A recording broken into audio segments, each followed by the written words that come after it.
Латные доспехи.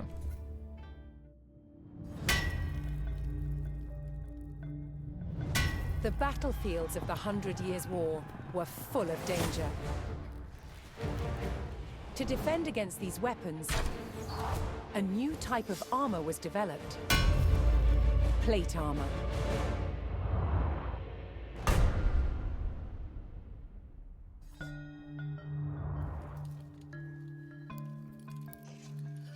Plate armor clad the knight in an articulating exoskeleton of hardened steel. A hard outer shell that still flexes and moves with the body. It provided impressive protection and was an extraordinary technological achievement. Now, one of the ways that armor gets its strength is through shape. Both of these pieces are made out the exact same thickness as steel, but I can show you there's one stronger than the other. Here's the one with no shape. You see it buckles immediately. If I swap it for one that's been forged to have strength and shape, you can see it's much stronger. It's going nowhere. It wasn't just the shape that gave it strength. It was also how the metal was treated by the armorer. Now, the benefits of using heat is it obviously makes the piece more plastic, more ductile, lets me shape it. But the fuel also adds layers of carbon into the outer surface. This helps me increase the hardness and strength of the material. The art of the armorer was being able to judge the temperature of the metal by eye, managing the heat to create resilience in the metal.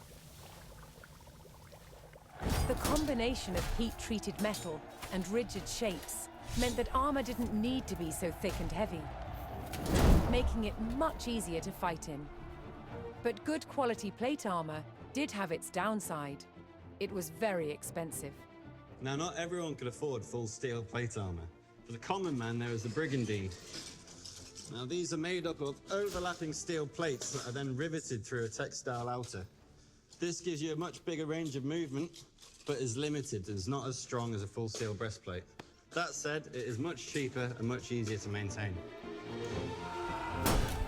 At its best, the armored knight was invincible. But armor didn't just provide defense. It was also a weapon and an expression of a knight's power and prestige. Armor transformed its wearer into a work of art.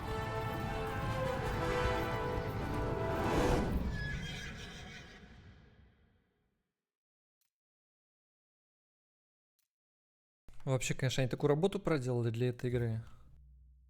Эдуард Черный Принц. Английский военачальник Эдуард Черный Принц, самый выдающийся воин своего времени, вызывал восторг у своих подданных и вселял страх в сердца врагов. Во время битвы при Пуатье в 1356 году Эдуард столкнулся с превосходящими силами французов. Победить ему удалось за счет хитрости. Он выманил вражеских рыцарей выйти из строя, после чего ударил по флангам своими рыцарями и лучниками. К вечеру он разбил вражескую армию и захватил в плен французского короля.